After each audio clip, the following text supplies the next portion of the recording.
Dear students, இன்றைக்கி நம்ம உயிரெழுத்துக்களில் ஒன்றான ஐ எழுத்தின் 7 சொற்கள் பார்க்க போகிறோம். அதில் முதல் சொல் ஐவர்.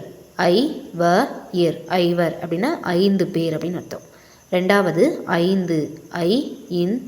ஐந்து அப்படின்னா 5. மூணாவது ஐந்தருவி. ஐந்தருவி.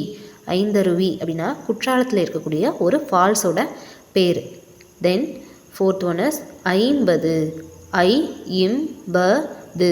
50னா நம்ம மேக்ஸில் 50 படிச்சிருக்கோம் இல்லையா, அதுக்கு தமிழில் 50. அடுத்தது ஐ விரல். ஐ-வி-ரா-எல். ஐ விரல் அப்படின்னா 5 விரல்கள் கொண்டது. அடுத்தது 500. ஐநூறு. 500 அப்படின்னா மேக்ஸில் நம்ம 500 படிச்சிருக்கோம் இல்லையா, அதுதான்.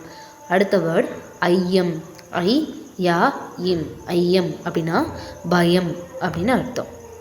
நன்றி.